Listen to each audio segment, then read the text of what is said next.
এরপর উত্তরীয় দিয়ে মাননীয় লিডার অফ দ্য অপোজিশন স্বরাষ্ট্রমন্ত্রীকে সম্মানিত করবেন।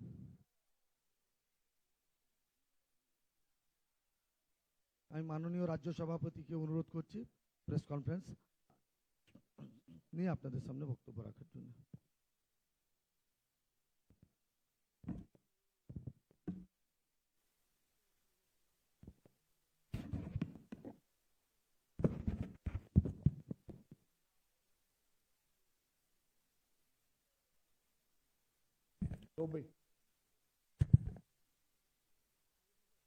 সবাইকে স্বাগত। 2011 সালে তথাকথিত পট পরিবর্তনের পর যারা রেস্টোরেশন অফ ডেমোক্রেসি, গণতন্ত্রের পুনঃপ্রতিষ্ঠার স্লোগান দিয়ে পশ্চিমবঙ্গের ক্ষমতায় এসেছিলেন, তারা জীবনের প্রত্যেকটি পদক্ষেপে দুর্নীতির ছাপ রেখে মানুষের সমস্ত গণতান্ত্রিক অধিকারগুলোকে বাজেয়াপ্ত করেছে। সম্পূর্ণ মানবতার বিরুদ্ধে তৃণমূল কংগ্রেসের এই যুদ্ধ ঘোষণা করেছে। আজকে পরিস্থিতি এমন জায়গায় পৌঁছেছে যে এই নির্বাচনের লড়াই হচ্ছে মা মাটি মানুষ বনাম তৃণমূল কংগ্রেসের। আজকে দীর্ঘ 15 বছরের তৃণমূলের কৃতকর্ম, তৃণমূলের অপশাসন, তৃণমূল কংগ্রেসের স্বৈরাচার, তৃণমূল কংগ্রেসের সীমাহীন সন্ত্রাস, তৃণমূল কংগ্রেসের গণতন্ত্র অধিকারকে হরণ করা নিয়ে আজকে পশ্চিমবঙ্গ বিজেপির পক্ষ থেকে আমরা একটি চার্জশিট পেশ করছি, যার উন্মোচন করছেন ভারতের গৃহমন্ত্রী শ্রী অমিত।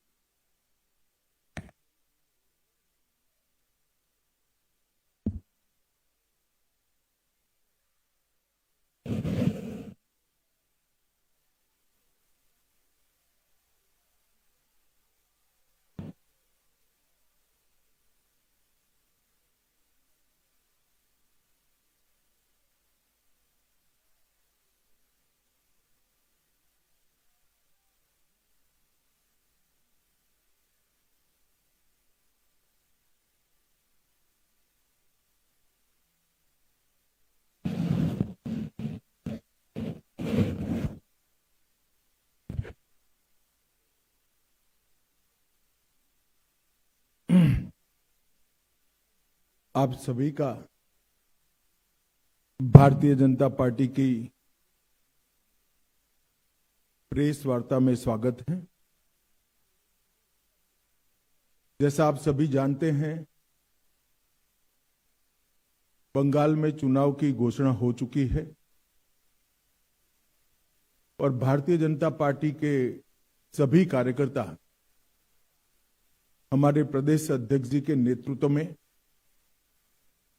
बंगाल में भारतीय जनता पार्टी की सरकार बनाने के लिए बड़े आत्मविश्वास के साथ चुनावी मैदान में उतरे।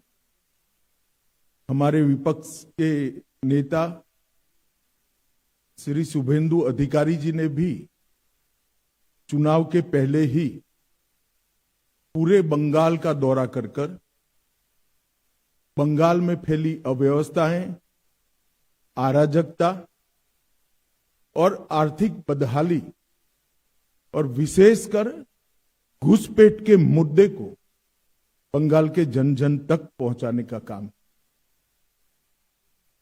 मित्रों, बंगाल का यह चुनाव बंगाल के लिए तो महत्वपूर्ण है ही है, परंतु पूरे देश के लिए महत्वपूर्ण। पूरे देश की सुरक्षा बंगाल के चुनाव के साथ एक प्रकार से जुड़ी है। असम में भारतीय जनता पार्टी की सरकार बनने के बाद असम से घुसपैठ कमोबेश समाप्त हो गई। अब एक ही रास्ता बचा है जहां से घुसपैठ होकर पूरे देश के अंदर घुसपैठिए फैलते हैं और देश की सुरक्षा के साथ खिलवाड़ करते। इसलिए बंगाल का एक चुनाव बंगाल के लिए महत्वपूर्ण है कई मायनों में, और देश की सुरक्षा की दृष्टि से देश के लिए भी महत्वपूर्ण। भारतीय जनता पार्टी ने तय किया है कि तृणमूल कांग्रेस के शासन के खिलाफ जनता के जो मुद्दे हैं इसको आवाज देना, जनता की आवाज को मुखर कर बंगाल की जनता के सामने और देश की जनता के सामने प्रस्तुत करना और बंगाल के आने वाले चुनाव में ये पूरी जो अराजकता तृणमूल के शासन में फैली है, इसका हम क्या हल लेकर आएंगे, इसका हम जवाब भी लेकर आएंगे। परंतु आज की प्रेस वार्ता तृणमूल कांग्रेस की इस सरकार के 15 साल के शासन के खिलाफ हमारा चार्जशीट, ये आज की प्रेस वार्ता का मुद्दा है।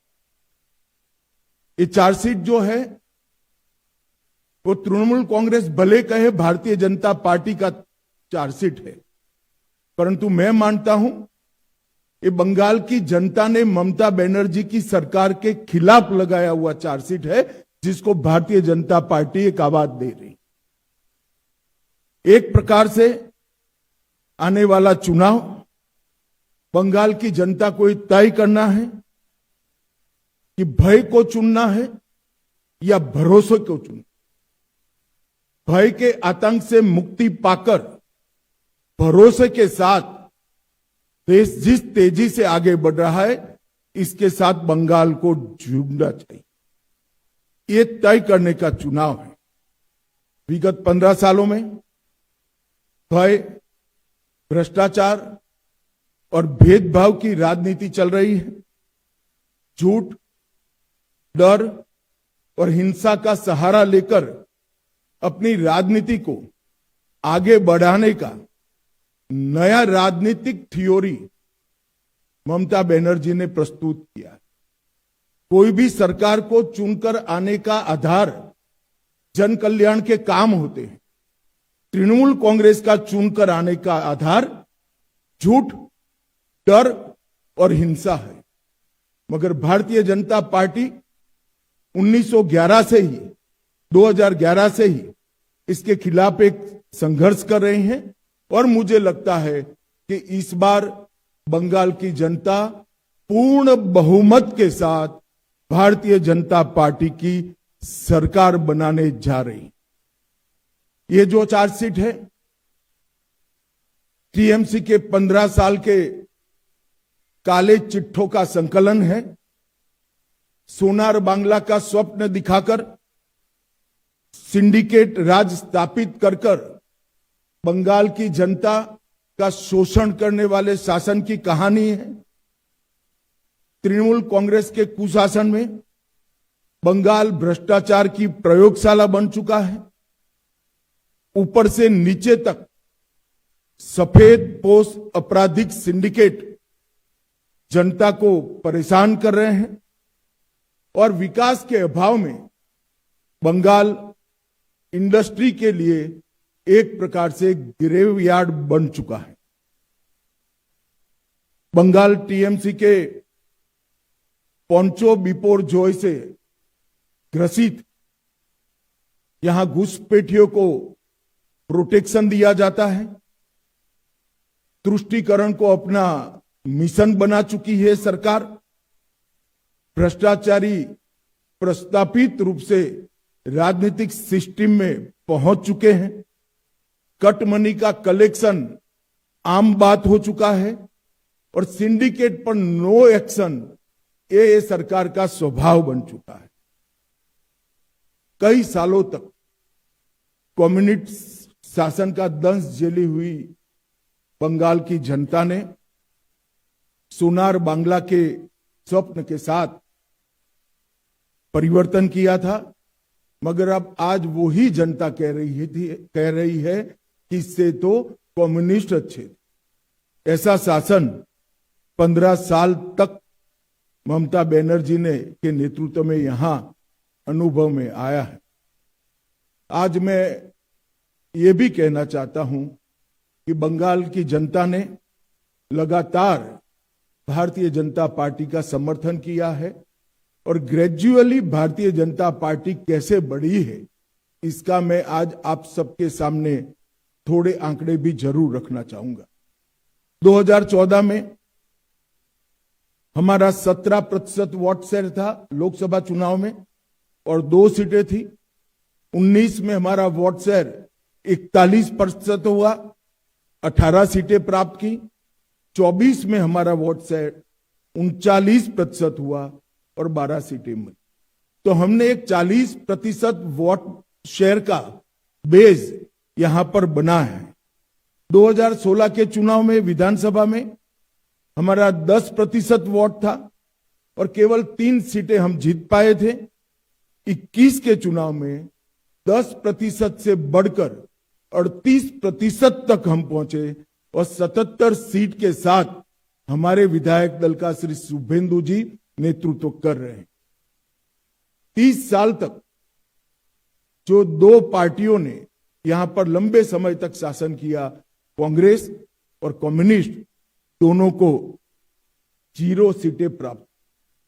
मित्रों, 2024 में मोदी जी के प्रधानमंत्री बनने के बाद महाराष्ट्र, हरियाणा, उड़ीसा, दिल्ली और बिहार, ये सभी जगह पे भारतीय जनता पार्टी के नेतृत्व में एनडीए ने अप्रत्याशित जीत हासिल की है और मुझे पूरा भरोसा है कि हमारी जो कैडर है, हमारे कार्यकर्ता हैं, वो जन जन तक पहुंचे हैं, जनता की आवाज को मुखर कर आवाज दे रहे हैं।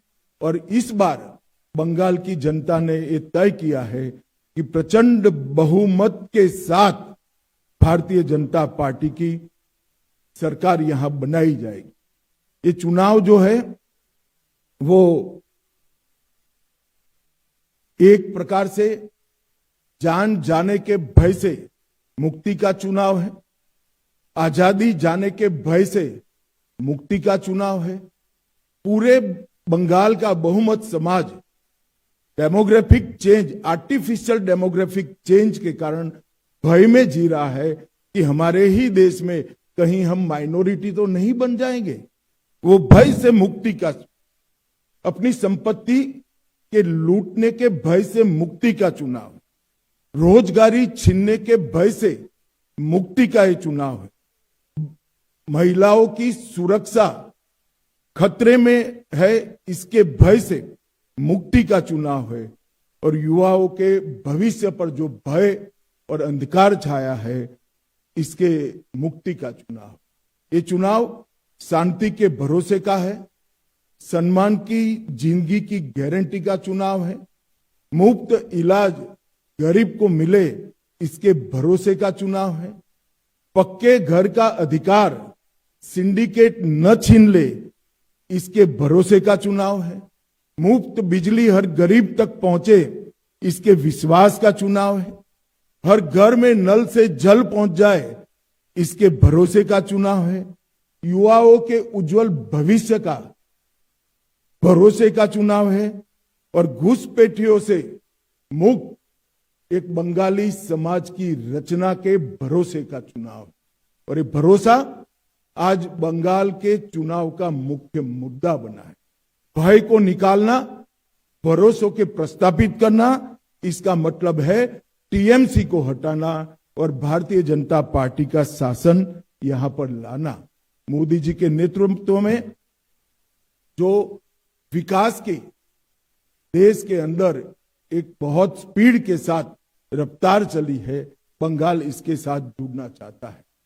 मैं 2014 से लेकर आज तक देश में जो परिवर्तन आया है इसके तरफ भी आपको बताना चाहता हूं।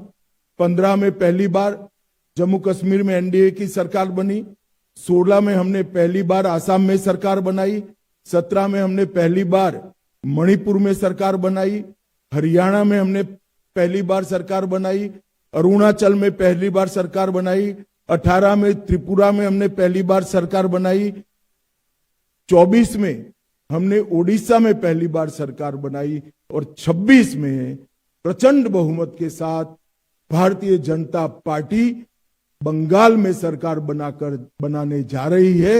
ये मैं बहुत स्पष्ट रूप से देख रहा हूं। बंगाल जीतने के साथ ही एक बहुत लंबे अरसे के बाद अंग, बंग और कलिंग तीनों जगह एक पार्टी का शासन होने जा रहा है। बिहार में भी एनडीए का शासन है, उड़ीसा में भी भाजपा सरकार है और अब बंगाल में भी भाजपा सरकार आएगी। तो एक प्रकार से पूर्ण बहुमत की सरकार बंगाल के विकास की गारंटी है। मित्रों, ममता दीदी ने हमेशा विक्टिम कार्ड का पॉलिटिक्स खेला है। कभी पैर तुड़वा लेती हैं, कभी सिर पर पट्टी बंधवा देती है, कभी बीमार हो जाती है और कभी चुनाव आयोग के सामने बेचारा बनकर चुनाव आयोग को गालियां निकालती। मगर ममता दीदी, मैं आपको बताने आया हूं कि आपकी ये राजनीति को, विक्टिम कार्ड की पॉलिटिक्स को बंगाल की जनता अब बहुत अच्छे तरीके से समझ गई। चुनाव आयोग जैसी संवैधानिक संस्था पर गाली गलौज करना ये बंगाल की संस्कृति को शोभा नहीं दे। मैं आज एसआईआर के बारे में भी खुलकर बताना। एसआईआर पूरे देश भर में हो रहा, कहीं पर जुडिशियल ऑफिसर नहीं लगाने पड़े, सिर्फ बंगाल में लगाने पड़े। कारण क्या है? यही चुनाव के अंदर तमिलनाडु में भी एसआईआर हुआ, कोई कोर्ट केस नहीं हुआ। केरल में भी एसआईआर हुआ, कोई कोर्ट केस नहीं हुआ। तमिलनाडु में डीएमके की सरकार है, केरल में कम्युनिस्टों की सरकार है। बंगाल में ऐसा क्या हुआ कि सुप्रीम कोर्ट ने जुडिशियल ऑफिसरों को लगाना पड़ा? इस बात का जवाब ममता बनर्जी ने बंगाल की जनता को दिया। आपके डिस्ट्रिक्ट मजिस्ट्रेट निर्भीक रूप से काम नहीं किए, इसलिए सुप्रीम कोर्ट ने जुडिशियल ऑफिसर्स को लगाना पड़ा है। और एसआईआर पर वो जो आरोप कर रही है, मैं आज बंगाल की जनता को पूछना चाहता हूं, जो घुसपैठियों को वोटर बनाकर यहां रखा गया है, उनको क्या बंगाल का भविष्य तय करने का निर्णय देना है या नहीं देना है? वो बंगाल की जनता ने तय करना है। मैं भारतीय जनता पार्टी की ओर से स्पष्ट कर देना चाहता हूं, सिर्फ वोटर लिस्ट से नहीं, देश भर से एक एक घुसपैठियों को हम चुन चुन कर देश के बाहर निकालने के लिए संकल्पबद्ध है और ये मेरी पार्टी का एजेंडा है। ममता जी को जो आरोप लगाना है वो लगाएं। मित्रों, डबल इंजन की सरकार, इसके कई ऐसे उदाहरण हैं। उत्तर प्रदेश बीमारू से बेमिसाल बना। मध्य प्रदेश ने कृषि विकास और विकास के नए स्टैंडर्ड सेट किए। आसाम, जहां सालों से उग्रवाद था, वहां आज सेमीकंडक्टर का प्लांट लग रहा है। त्रिपुरा ने 25 साल के ठहराव को समाप्त कर कर, कैडर राज को समाप्त कर कर हम विकास के रास्ते पर आगे बढ़े हैं। और अब बारी है बंगाल की, यहां पर भी सिंडिकेट से मुक्ति पाने का ये चुनाव है। मित्रों, मैं चार्जशीट के कुछ महत्वपूर्ण मुद्दे पर भी बताना चाहता हूं।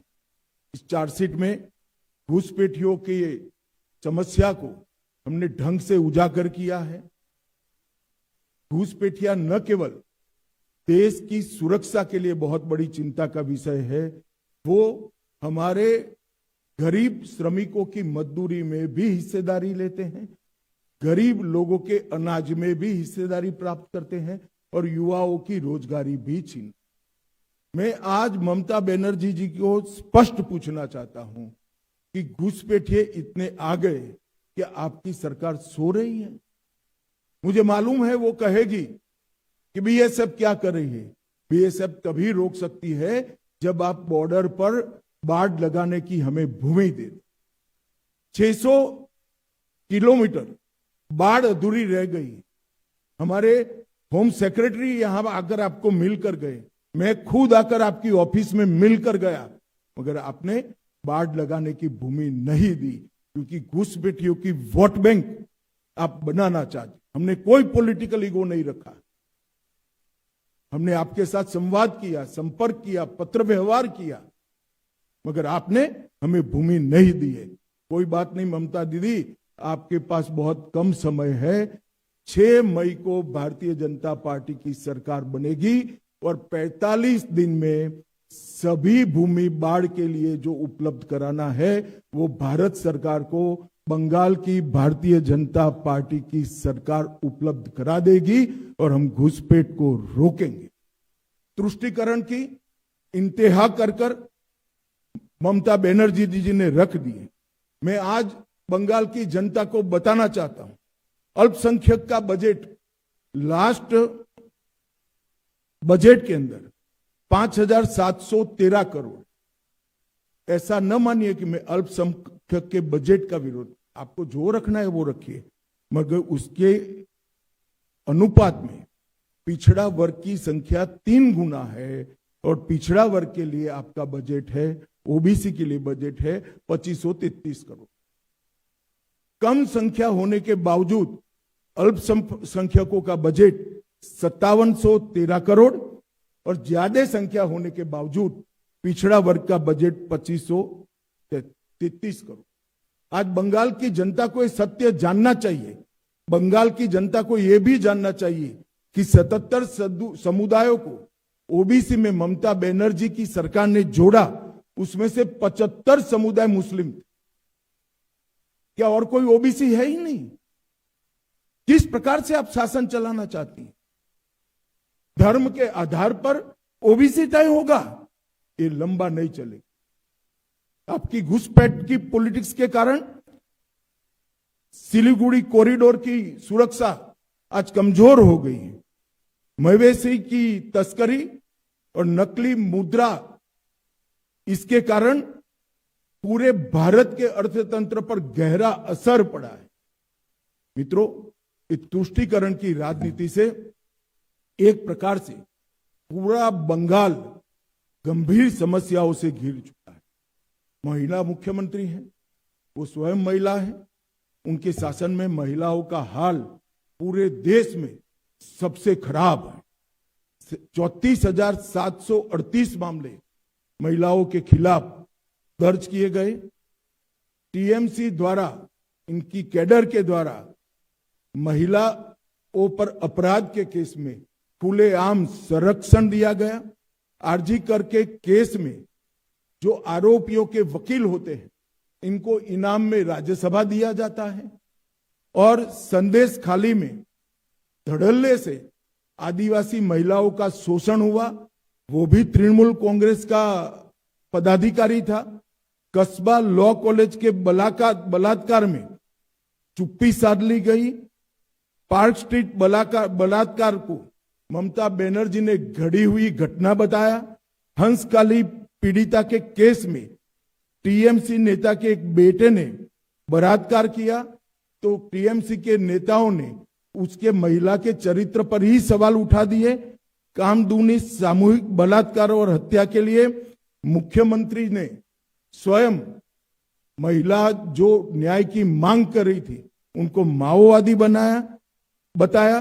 दुर्गापुर मेडिकल छात्रा के सामूहिक बलात्कार में महिलाओं पर सवाल उठा दिए गए कि आप बाहर क्यों जाती हैं। किस प्रकार का बंगाल आपने बनाकर रखा है, जहां मुख्यमंत्री स्वयं कहती है कि महिलाओं को बाहर नहीं निकलना। मित्रों, भ्रष्टाचार की देश भर में सबसे ज्यादा भ्रष्टाचार के केस अगर कहीं हुए हैं तो यहीं पर तृणमूल कांग्रेस के शासन।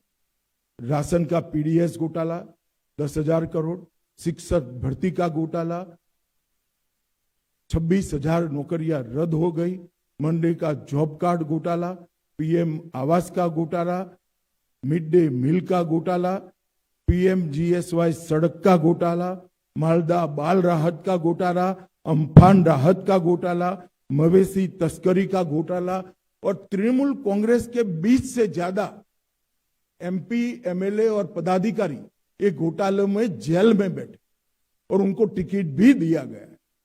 ममता बनर्जी को मैं पूछना चाहता हूं कि आप क्या बंगाल की जनता को इसका जस्टिफिकेशन दे पाएगी? टीएमसी के शासन में कानून और व्यवस्था का संपूर्ण पतन हो चुका है। 300 से ज्यादा पॉलिटिकल पार्टी के, विशेषकर भारतीय जनता पार्टी के कार्यकर्ताओं का हत्या हुआ है और हमारे विपक्ष के नेता शुभेंदु अधिकारी पर भी पश्चिम मेदिनीपुर में हमला किया गया। हमारे तत्कालीन राष्ट्रीय अध्यक्ष श्रीमान नड्डा जी की गाड़ी पर भी हमला किया गया। बंगाल में राजनीतिक हिंसा मानो चुनाव जीतने का पर्याय बनाकर ममता बनर्जी जी ने रख दिया। बंगला अस्मिता पर भी ढेर सारे हमले किए हैं। संसद में वंदे मातरम के 150 साल की एक गौरवमयी चर्चा होती है, टीएमसी इसका विरोध करती है। बांग्ला पाठ्य पुस्तकों में उर्दू शब्द शामिल कर दिए जाते हैं। खुदीराम बोस के लिए पाठ्य पुस्तक में अपशब्द कहे जाते हैं। सनातन धर्म के लिए गंदा धर्म ऐसा धड़ल्ले से बोला जाता है। हरिचंद और गुरुचंद ठाकुर के पवित्र नामों को भी अपमानित किया जाता है। मैं नहीं मानता कि आज का बंगाल कवि गुरु का बंगाल रह गया है। ममता बनर्जी के शासन में बंगाली अस्मिता भी नीचे नीचे नीचे पाताल तक पहुंच, औद्योगिक कब्रिस्तान के रूप बंगाल को आज जाना जाता है। ढेर सारी इंडस्ट्री यहां से चली गई। ममता जी के चेहरे पर शिकन नहीं। ममता जी को इंडस्ट्री जाने से ज्यादा घुसपैठियों के वोट मतदाता सूची में रह जाए, इसकी चिंता है। ममता जी ने इतनी चिंता अगर इंडस्ट्री की करी होती तो इतनी इंडस्ट्री बंगाल छोड़कर न जाती। और एफडीआई का प्रवाह 30% गिरकर सिर्फ 2662 करोड़।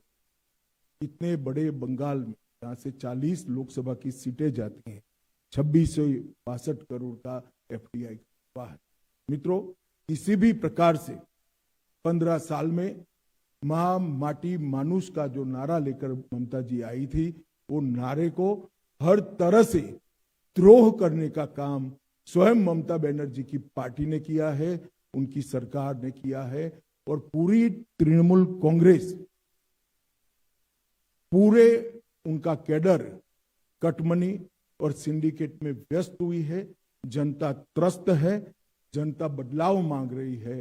मुझे पूरा विश्वास है कि बंगाल की जनता नरेंद्र मोदी जी के नेतृत्व में यहां भारी बहुमत के साथ भारतीय जनता पार्टी को चुनकर भाजपा की सरकार बनाने जा रही है। और मैं बंगाल की जनता को आज की प्रेस वार्ता के माध्यम से प्रार्थना करना चाहता हूं कि हमारा जो घोषणा पत्र आएगा, वो घोषणा पत्र में ये आरोप पत्र के अंदर जो जो चीजें बताई गई है, जिससे बंगाल को नीचे नीचे नीचे पहुंचाया है, वो बंगाल को कैसे उठाना और कवि गुरु की कल्पना का सोनार बांग्ला बनाने का हमारा एक्शन प्लान क्या है, रोड मैप क्या है और कार्य योजना क्या है, वो भी हम हमारे घोषणा पत्र में लेकर आएंगे। मैं फिर से एक बार बंगाल की जनता को अपील करना चाहता हूं, भय छोड़ दीजिए, अपने अधिकारों के लिए बाहर निकलिए, भारी मतदान करिए और तृणमूल कांग्रेस की सरकार को मूल समेत उखाड़ कर फेंक दीजिए। बहुत बहुत धन्यवाद।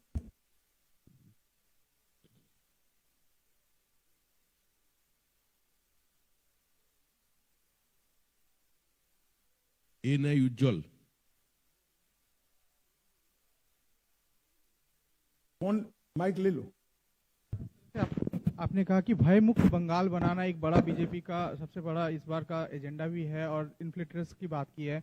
लेकिन जिस तरह से मुख्यमंत्री ममता बनर्जी खुद स्टेज में खड़ी होकर ये कहती हैं कि बीजेपी अनऑफिशियल प्रेसिडेंट रूल लगा चुकी है, रिसफल हो रहा है आईएएस आईपीएस ऑफिसर का, अब कोई भी अगर किसी तरह का दंगा होता है तो उसकी जिम्मेदारी इलेक्शन कमीशन को लेना है और बीजेपी को लेना है। कल ही देखा गया रामनवमी के दिन में मुर्शिदाबाद में एक वायलेंस का वहां घटना को अंजाम दिया गया। तो सर किस तरह से देखते हैं, क्योंकि चुनाव है, एमसीसी लागू है और जिस तरह का माहौल अभी से बन रहा है, सर क्या कहना है इस विषय पर?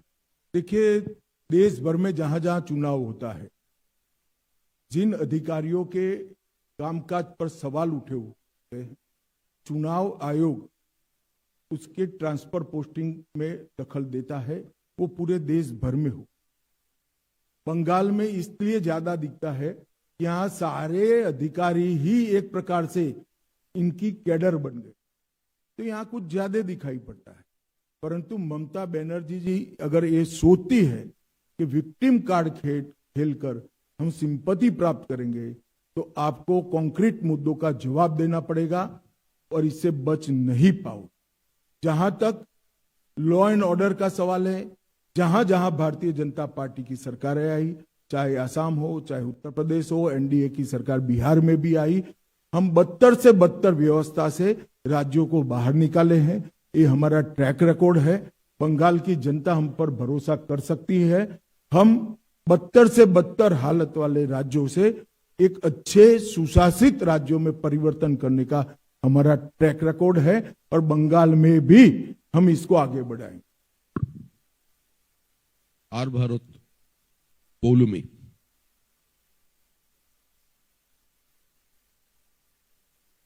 খাদ্যটা কি হলো?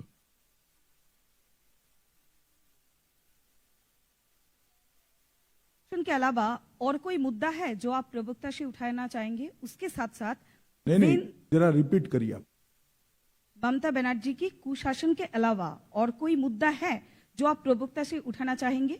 उसके साथ साथ भाजपा का कोई रेवोल्यूशन है जेन जेड के लिए जो कुशासन खत्म होने के बाद? जरूर भारतीय जनता पार्टी का शासन जहां जहां आया, हमने डेवलपमेंट को विकास का आधार बना। डेवलपमेंटल कामों से हमने युवाओं की रोजगारी को भी बढ़ाया है। एक प्रकार से आप आसाम का उदाहरण देखिए। आसाम सालों तक अलगाववाद से, आतंकवाद से पीड़ित राज्य रहा। आज 10,900 से ज्यादा युवा हथियार डाल चुके हैं। आसाम में शांति है, किसी भी प्रकार का उपद्रव नहीं है और मैं आज दावे से कह सकता हूं आसाम का इंफ्रास्ट्रक्चर देश के विकसित राज्यों के समकक्ष बन चुका और आसाम में आज न केवल सेमीकंडक्टर, ढेर सारी इंडस्ट्री भी लग रही है। आसाम आरोग्य के क्षेत्र में एक हब बन चुका है और ये सारा डेवलपमेंटल काम भारतीय जनता पार्टी की सरकार से आने के बाद हुआ है। ये हमारा ट्रैक रिकॉर्ड है, चाहे मध्य प्रदेश है, राजस्थान है, छत्तीसगढ़ है, उत्तर प्रदेश है, बिहार है। हमने सारे बीमारू राज्यों को विकसित राज्यों की श्रेणी में लाने के लिए एक चरणबद्ध प्रयास किया है और सफलता भी प्राप्त करी। मुझे पूरा भरोसा है कि कुशासन से बदहाल ये पश्चिम बंगाल को भी हम कुछ ही साल में देश के विकसित राज्यों की श्रेणी में रखेंगे। बंगाल के अंदर बहुत सारे नेचुरल संसाधन पड़े हैं, मां गंगा की यहां पर कृपा है, अकूत पानी पड़ा है, मेहनत का श्रमिक यहां पर है और बंगाल एक जमाने में इंडस्ट्री का, देश भर की इंडस्ट्री का हब हुआ करता था। ये सारी चीजें कम्युनिस्ट और टीएमसी की अव्यवस्था वाले शासनों से, कुशासन से समाप्त हुई है। जैसे ही एक अच्छी सरकार आएगी, बंगाल अपनी पुरानी गौरवमयी जगह जो देश के अंदर बंगाल को हासिल थी उसको फिर से प्राप्त कर। एबीपी आनंद, शिवाशीष मौलिक।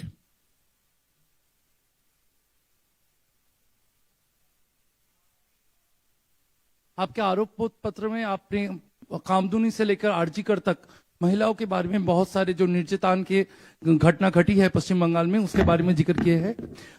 अगर भाजपा का सरकार आए तो इन मुद्दों में क्या एक्शन प्लान होगा, इसके बारे में आपका प्लानिंग क्या है? देखिए, 15 साल में जितने भी महिलाओं पर अत्याचार के प्रमुख केस है, पाताल से भी इनके आरोपियों को ढूंढकर जेल की सलाखों के पीछे पहुंचाया जाए। पूरे शासन को अपराध कौन करता है इसका महत्व नहीं रहेगा। कोई भी व्यक्ति महिलाओं के खिलाफ अपराध करेगा उसको धर भी लिया जाएगा और दंडित भी किया जाएगा। और जहां जहां हमारी सरकारें आई है हमने कर कर दिखाया। हमारा ट्रैक रिकॉर्ड है महिला सुरक्षा के लिए। भारतीय जनता पार्टी और एनडीए की सरकारें हमेशा संवेदनशील रही है। मैं बंगाल की माताओं बहनों को भी भरोसा देना चाहता हूं कि महिलाओं के लिए यहां सुरक्षित वातावरण जिम्मेदार की रचना करने की जिम्मेदारी भारतीय जनता पार्टी की आने वाली सरकार की है। और विशेषकर कामकाजी महिलाओं के लिए पूरी स्वतंत्रता रहे, पूरी सुरक्षा रहे, मुखर कर वो अपनी बात कह सके, अन्याय को मुखर कर वो उठा सके, इस प्रकार की वातावरण का निर्मित करने की जिम्मेदारी भारतीय जनता पार्टी की बनने वाली सरकार की। एनडीटीवी मुनुग्गा।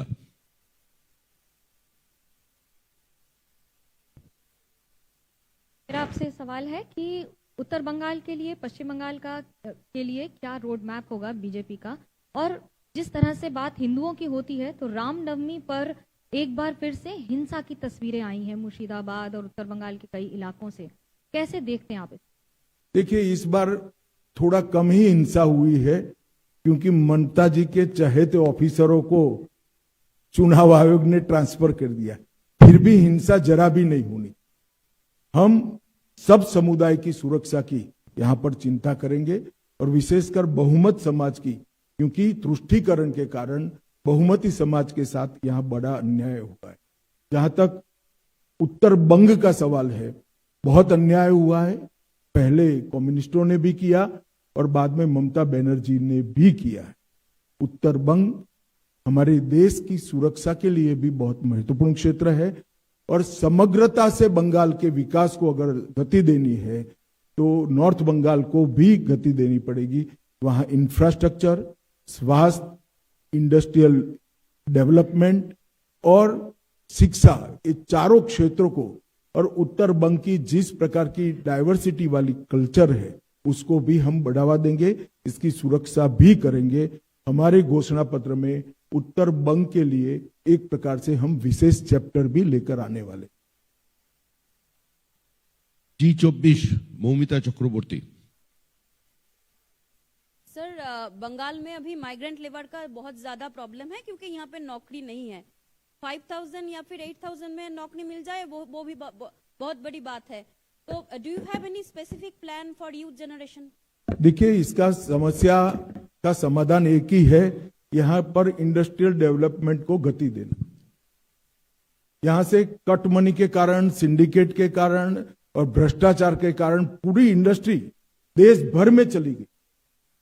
आजादी के वक्त बंगाल एक प्रकार से भारत के प्रमुख औद्योगिक राज्यों में से एक माना जाता और कोई जवाब ही नहीं दे रहा है, ऐसा क्यों हुआ?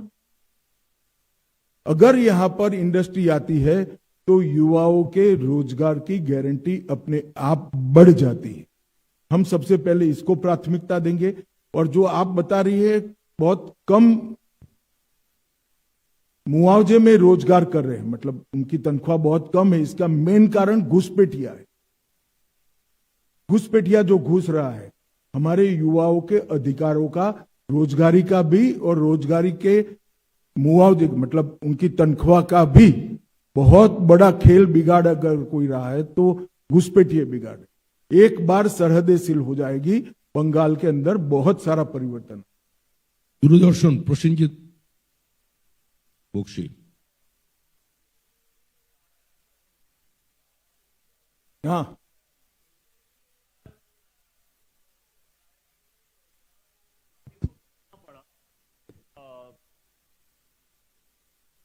अगर आप सरकार बना पाए तो ये टीचर हम बना ही पाएंगे अगर छोड़ दो। अच्छा, ठीक है। तो सरकार बनाने के बाद ये टीचर भर्ती प्रक्रिया में कुछ सुधार ला पाएंगे? और साथ में एक छोटा सा सवाल मैं जोड़ देता हूं कि पिछले कई दिनों से लोगों की सवाल है कि सीएपीएफ को ठीक तरह से इस्तेमाल किया नहीं जा रहा है, चाहे वो बासंती की मामला हो, चाहे जिस दिन प्रधानमंत्री आए थे उस दिन का मामला हो। एक तो मेरा एसएससी वाला सवाल है और दूसरा है सीएपीएफ को इस्तेमाल किया नहीं जा रहा है। बैठिए। जहां तक भर्ती का सवाल है, हम पारदर्शी भर्ती प्रक्रिया बंगाल को में इंट्रोड्यूस करेंगे जिससे किसी भी प्रकार का भ्रष्टाचार भर्ती प्रक्रिया में न हो।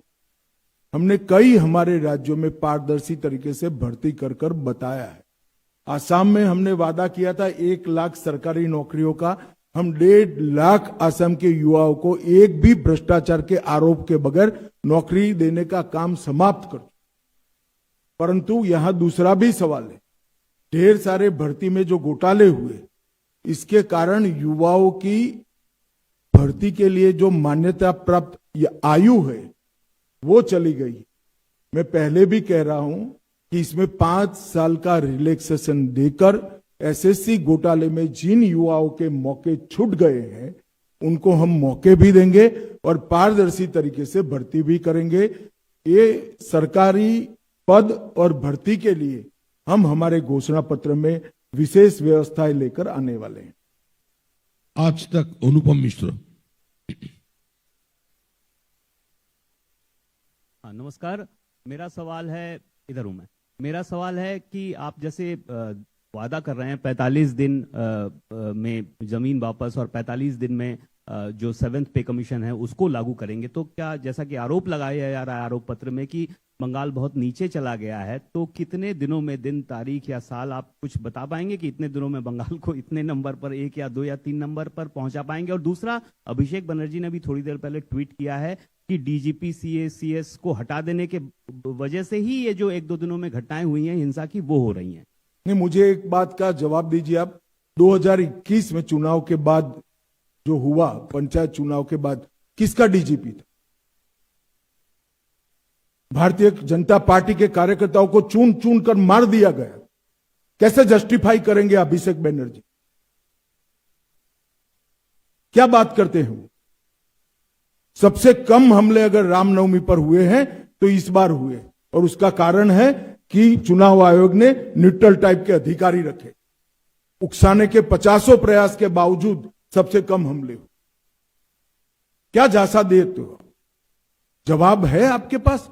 25,000 लोग झारखंड में शरण लिए थे आपके भय के कारण, आतंक के कारण।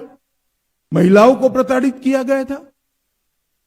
और जहां तक आप तिथि की बात कर रहे हैं, हमें अभी तो मालूम ही नहीं है कि गड्ढा कितना है। हमारे लोग बैठ जाएंगे, बाद में मालूम पड़ेगा कि गड्ढा कितना है। तो तिथि भी 6 माह में सरकार बनाने के बाद जरूर बता दी। আনন্দবাজার পত্রিকা বিপ্রসী চ্যাটার্জি।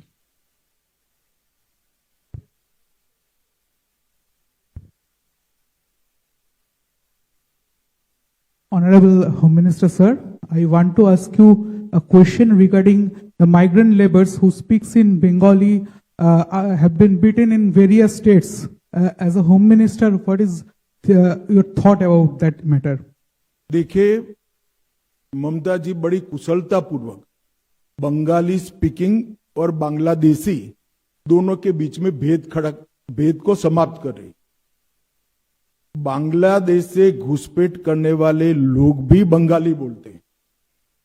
मैं बंगाल की जनता को बताना चाहता हूं, कोई भी बंगाल के मूल निवासी को कोई तकलीफ नहीं पड़नी है, किसी को चिंता करने की जरूरत नहीं है। मगर इसका मतलब ये नहीं है कि बांग्लादेशी घुसपैठियों को यहां पनाहगाह बनाया जाएगा। हमारा दृढ़ संकल्प है कि घुसपैठियों को चुन चुन कर निकाल दिया।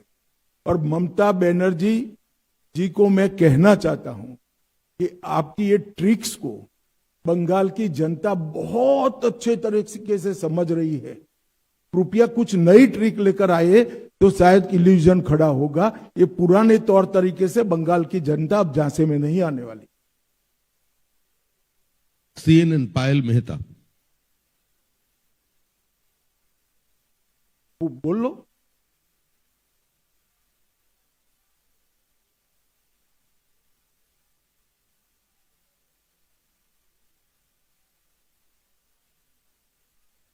राष्ट्रपति जी को आके कहना पड़ा था कि ममता जी मुझसे क्यों नाराज है और मेरे साथ ऐसा क्यों व्यवहार किया।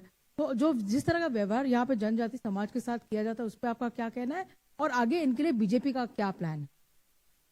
जो बंगाल एक जमाने में सौजन्यता के कल्चर के लिए पूरे देश और दुनिया में वाहवाही बंगाल को मिलती, वही बंगाल आज संवैधानिक पदों पर बैठे हुए व्यक्ति, चाहे राष्ट्रपति जी हो, महिला राष्ट्रपति हो, ट्राइबल राष्ट्रपति हो, इनका इंसल्ट कर रहा है।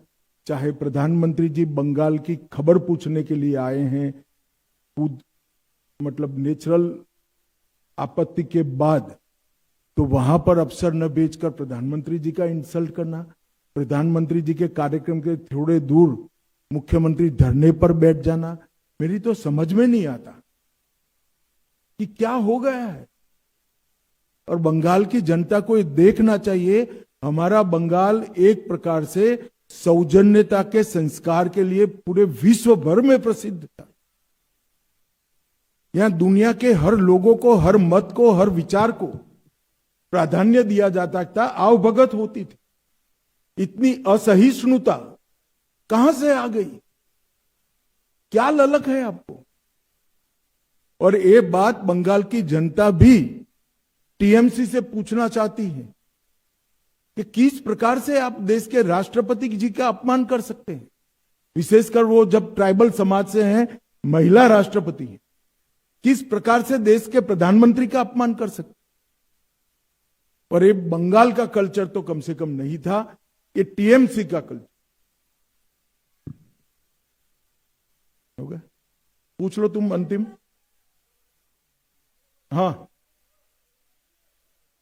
एक मिनट सब एक साथ तो नहीं पूछ पाएंगे, बैठ जाइए। रवि, सर मेरा सवाल यह है, पश्चिम बंगाल में क्योंकि आप लोग कह रहे हैं कि घुसपैठिया है, फिर एसआईआर की प्रोसेस किया जा रहा है उन लोगों के लिए जो कि यहाँ के वोटर नहीं है उनको हटाया जाए, तो पॉलिटिकली एसआईआर के बाद पश्चिम बंगाल में बीजेपी को कितना फायदा होगा सत्ता में आने के लिए? देखिए, एक बात पहले समझ लीजिए, एसआईआर के खिलाफ ममता जी एक काल्पनिक हवा खड़ा कर रही है। देश भर के अब तक लगभग 14 राज्यों में एसआईआर हो चुका है, कहीं पर कोर्ट केस नहीं हुए, कहीं पर जुडिशियल अफसर नहीं बिठाने पड़े हैं। इसी चुनाव में केरल और तमिलनाडु भी चुनाव में है, वहां डीएमके की सरकार है, वहां कम्युनिस्टों की सरकार है। एसआईआर हो चुका, मतदाता सूची प्रसिद्ध हो चुकी है, कोई गड़बड़ नहीं हुई है। एसआईआर को सहयोग न देना इसका एकमात्र कारण है कि ममता दीदी घुसपैठियों को बचाना चाहती है और घुसपैठियों के वोट से फिर से चुनकर आना चाहती है और अगले 5 साल और घुसपैठ कराना चाहती है। मगर ममता दीदी, आपका स्वप्न कभी पूरा नहीं होने वाला है।